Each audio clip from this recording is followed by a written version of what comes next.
porque Cristo vino y vivió la adversidad como ningún hombre la ha vivido en la tierra. Y Él vino y levantó en alto el nombre de Dios y levantó en alto la ley de Él. A causa de la ley fue que Cristo murió, porque la ley le demandó la vida, porque Él decidió ponerse en lugar del hombre pecador. Entonces Cristo tuvo que morir en lugar de nosotros.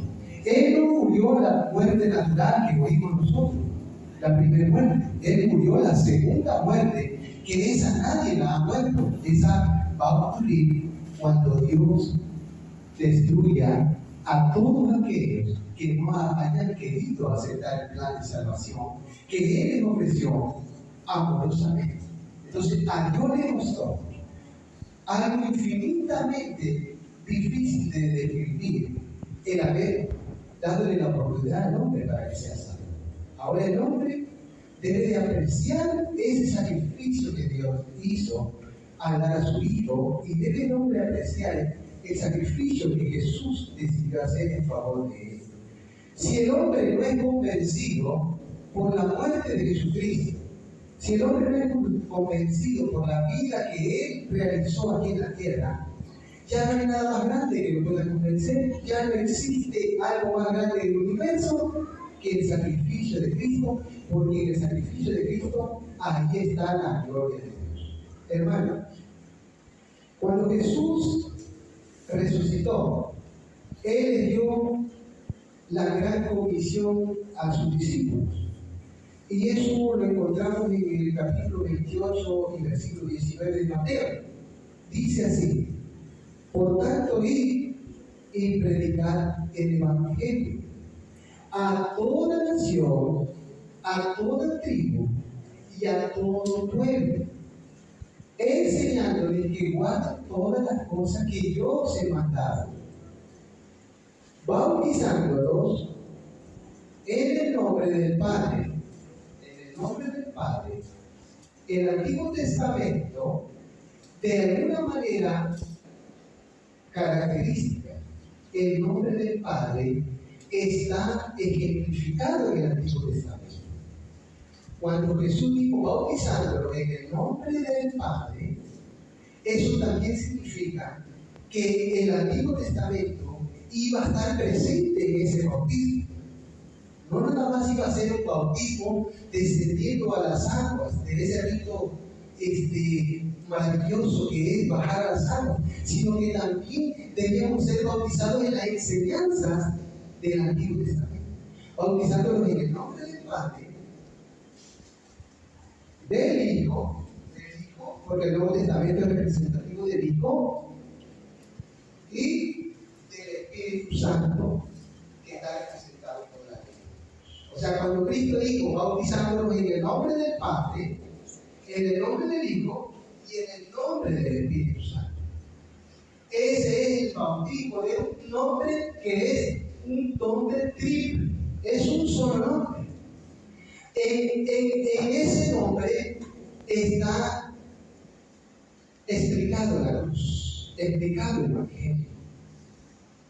Porque al principio Dios dijo en el Génesis capítulo 1, versículo 26, Dios dijo, y dijo Dios, hagamos al hombre. Así dijo Dios. Dios dijo esa palabra al principio y creó al hombre. Pero el hombre cayó en pecado. Ahora, nuevamente, Dios vuelve a repetir esas mismas palabras, pero ahora el hombre Dios lo va a crear de manera espiritual. Lo va a crear de nuevo. Entonces, Dios, al principio, cuando creó al hombre, el Padre colocó en el hombre su eternidad.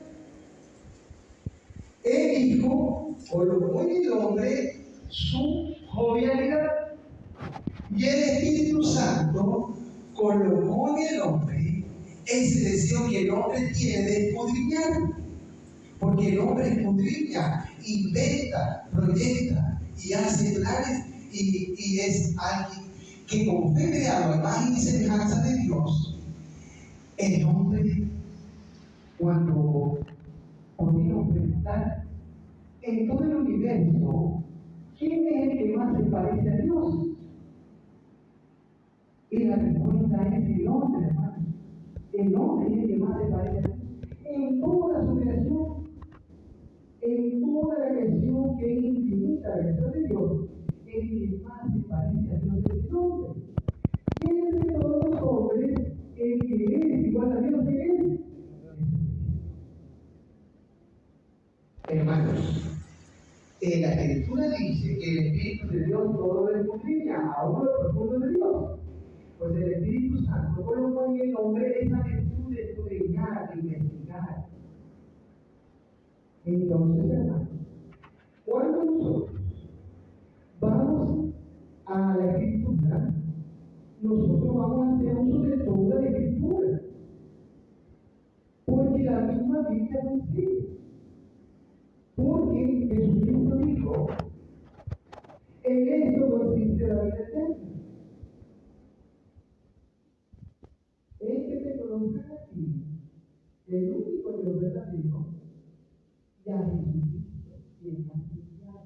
O sea, se puede repetir el hecho de que toda la vida es enviada. Todo. Y también la misma Biblia dice, aquí está la paciencia de los santos, lo que guardan los mandamientos de Dios. ¿Dónde está el mandamiento de Dios? En el Antiguo Testamento. Aquí está la paciencia de los santos. No dice el libro de Apocalipsis. No lo dice el libro del Antiguo Testamento. Aquí está la paciencia de los santos, los que guardan los mandamientos de Dios y tienen la fe de Jesús. Todo el Nuevo Testamento es la fe de Jesús. Y los mandamientos de Dios están explicados a detalle en el Antiguo Testamento. Hermano, toda la Biblia, desde Génesis, capítulo 1, versículo 1 en adelante, hasta Apocalipsis, capítulo 22, y hasta el último versículo del capítulo 22, toda la Biblia habla de la ley de Dios. No hay ni un versículo de la Biblia que no hable de la ley de Dios. Pero alguien podría decir, hermano, pero la Biblia también habla de la gracia, también habla de la cruz. Sí, hermano, porque la gracia es la máxima expresión de la ley. Un taxista que me conoce, pero no lo conocía. Mientras yo caminaba por la calle donde está la hermana Ley, el taxista me cerró, como si fuera yo alguien que había hecho algo malo y él fuera la policía. Me cerró y hasta di un salto, porque pues él lo hizo así. Y entonces él se agachó tantito para mirarme y pues yo también me agaché tantito para verlo. Entonces él me dijo, hermano, somos salvos por gracia. Porque saben, soy adventista, por eso me eso. Porque los adventistas predicamos la ley.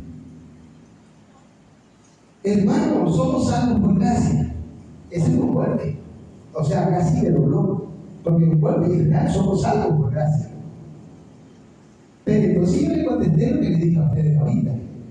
La gracia es la máxima expresión de la ley. Y con ese golpe lo acabé y lo dejé noqueado y tuvo que acelerarse porque venía un carro en contra de él y se fue. Hermano, la gracia es la máxima expresión de la ley porque Dios castigó el pecado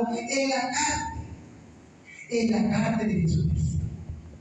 O sea, que somos salvos por gracia, pero es debido a que se transgredió la ley que fue necesario que viniese la gracia. Porque si no se hubiese transgredido la ley, la gracia no habría venido. Porque no habría pecado.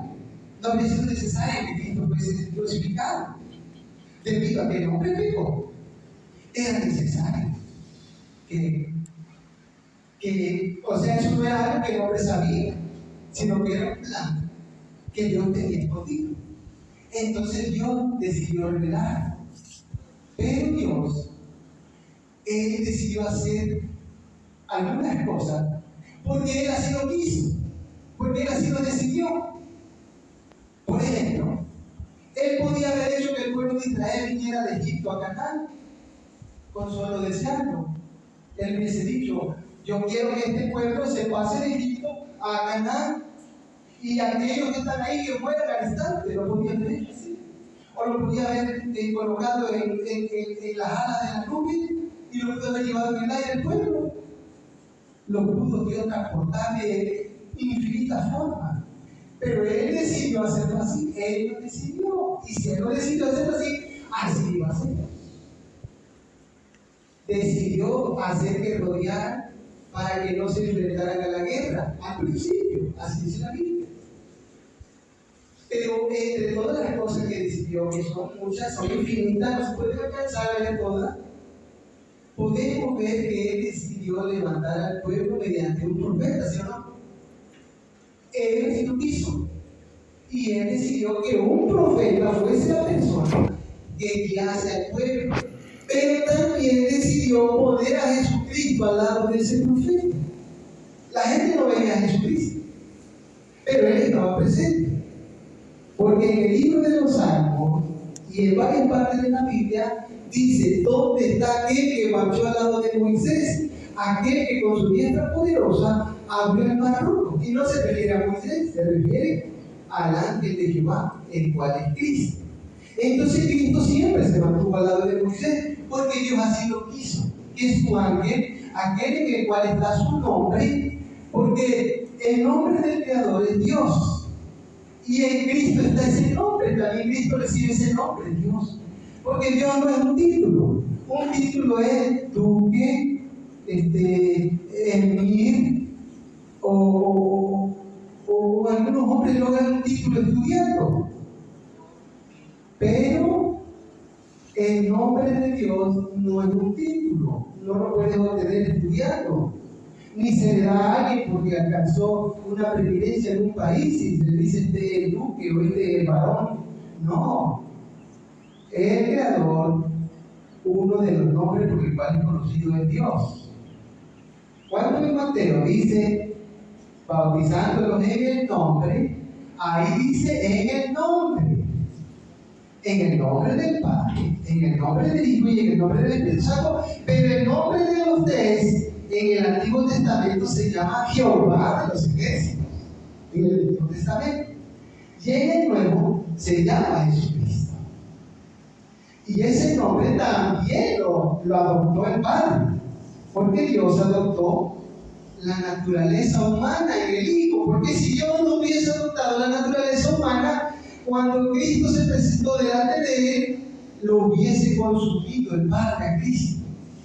Como Dios adoptó la naturaleza humana, por eso Cristo pudo subsistir delante de su Padre, porque llevaba la carne humana. Entonces Dios, el lugar que Satanás deseaba, el lugar que Satanás quería, Satanás codiciaba sentarse al lado de Dios. Dios no se lo dio al ángel caído, se lo dio al hombre, la persona que está al lado de Dios, reinando con Él en su nombre. Es Jesucristo, hombre. Nada más que Él es el Hijo de Dios, pero también es un hombre como nosotros, como el Adán que Dios creó al principio. Cristo es verdadero Dios y verdadero hombre. Entonces Dios también decidió levantar al pueblo mediante una iglesia. Él así lo quiso. Entonces Dios levanta al pueblo mediante un profeta y mediante una iglesia. Nunca levanta a Dios un pueblo sin un profeta. Y lo levanta mediante su palabra. Entonces hemos de ver aquí en su palabra el fundamento de la existencia de nuestra iglesia. Porque se ha levantado un hombre, él ha dicho algunas cosas. Él ha dicho, este hombre, que él fue adventista por 27 años y que él tenía 7 razones por las cuales dejaba de ser adventista. Y entre esas 7 razones, él mencionaba que en el año de 1844 no sucedió nada. También dice que la iglesia adventista no es una iglesia profética y por lo tanto no predica un mensaje profético. También ha dicho que el sábado no es el sello de Dios, sino que el sello de Dios es el Espíritu Santo. Bueno, la Biblia dice que somos sellados por el Espíritu Santo. El Espíritu Santo no es un sello. El Espíritu Santo es una persona divina. Somos sellados. Así como una persona sella en los lugares donde ponen un sello, hay un sello y hay una persona que sella. Somos sellados por el Espíritu Santo. No contristéis al Espíritu Santo con el cual fuiste sellados. Toda la Biblia está resumida en 10 palabras.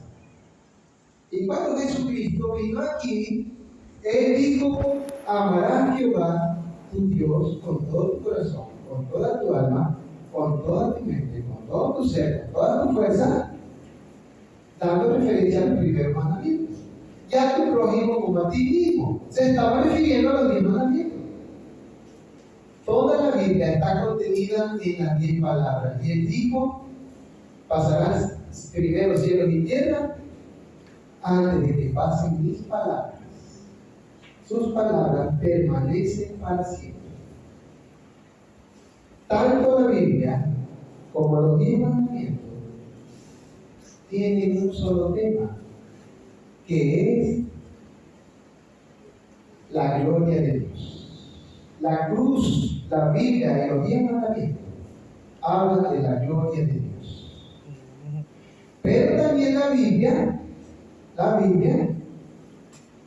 y la ley de Dios, en 2 palabras se puede decir el sábado, porque en los 10 mandamientos en 2 palabras se pueden decir el sábado, porque el sábado te impulsa a adorar a Dios sobre todas las cosas y te impulsa a amar al prójimo como a ti mismo. Cuando una persona guarda un sábado que es una barrera para beneficiar al prójimo, está engañada. Cuando la persona dice: hermano, le invita, vamos a ir a visitar a algunos enfermos, no puedo, porque estoy viendo la televisión y estoy viendo la predicación de un pastor que está muy magnífica, excelente.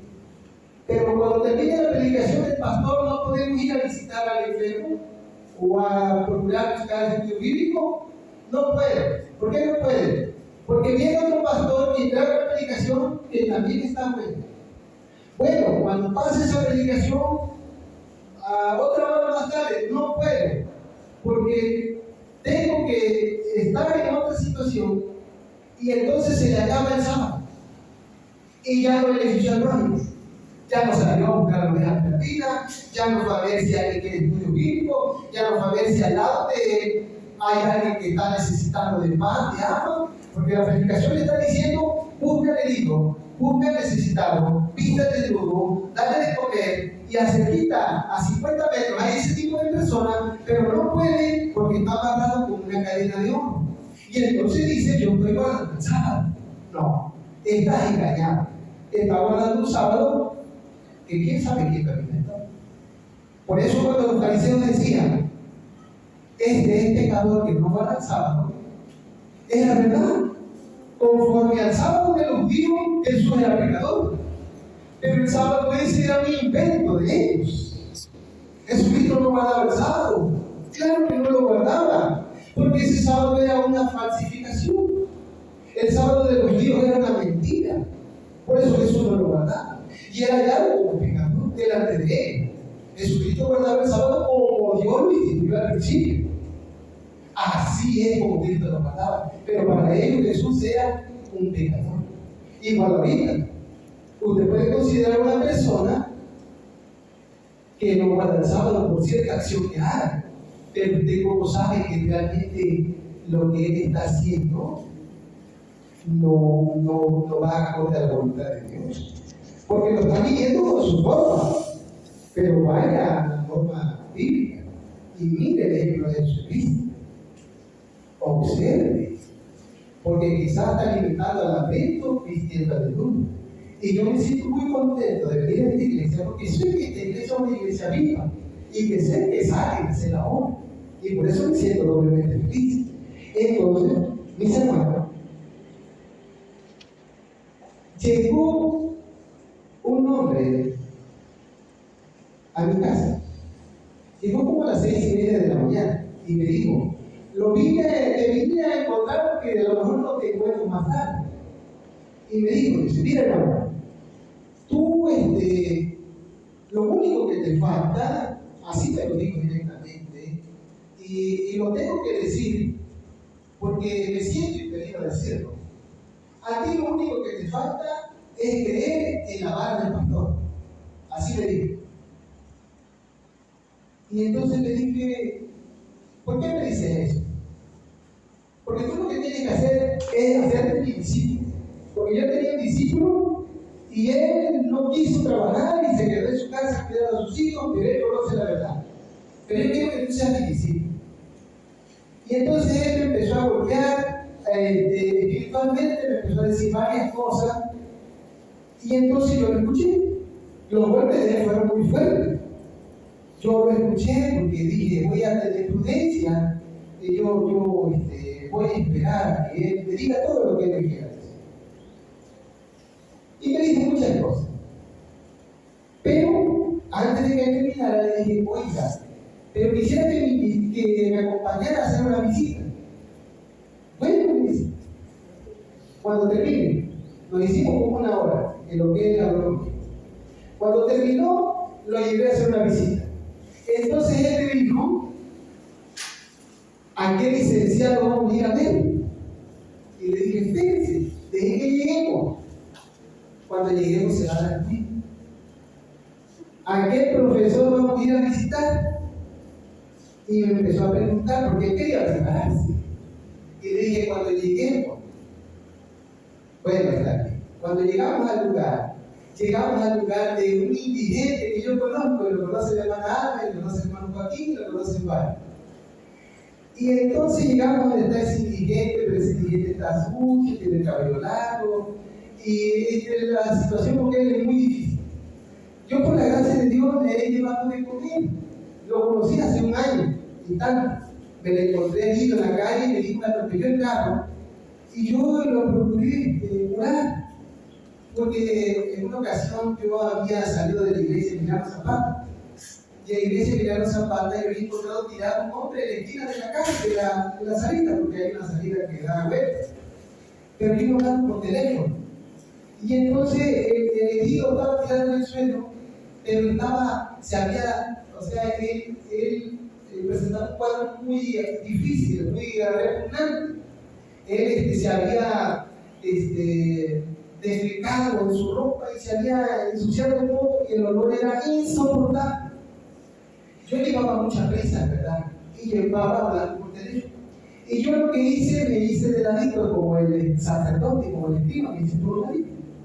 Pero cuando doblé hacia la esquina, yo ya no pude, dije: ¿qué hice? Hice lo mismo que hicieron estos hombres. No había avanzado como unos 4 metros, no era mucho lo que había avanzado. Entonces yo me regresé. Y cuando me regresé ya no había nadie, ya no había nada.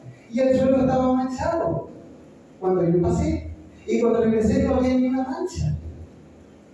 Entonces a mí me entró una desesperación, porque dije: Dios mío, esto es una prueba para mí y no la pasé. Y a mí le pedí a Dios perdón y le dije que cuando encontrara un herido, lo iba a socorrer. Y eso pasó con ese joven. Entonces cuando llegué con este hermano, ahí fue donde yo empecé a golpear al hermano. Entonces le dije al hermano, ¿puede usted orar por este hombre? Y entonces él me dijo: no, pues mira la condición en la que está perturbado, de sus facultades le pegaron con un tubo de acero y quedó mal. ¿Hay alguna forma en que tú lo puedas ayudar? Le dije a él. Y me dijo: no. Y entonces yo lo seguí golpeando, porque él me golpeó en mi casa y ahora es mala mía, yo lo iba a tapar. Y entonces yo le dije así, nada más dije así: ¿me puedes regalar 50 pesos para ir a comprar de comer, para comprar la comida. Es la única vez que te lo voy a pedir, por favor. No puedo, no tengo, no. Entonces ahí fue donde yo le dije lo siguiente: el evangelio que tú predicas no sirve, hermano.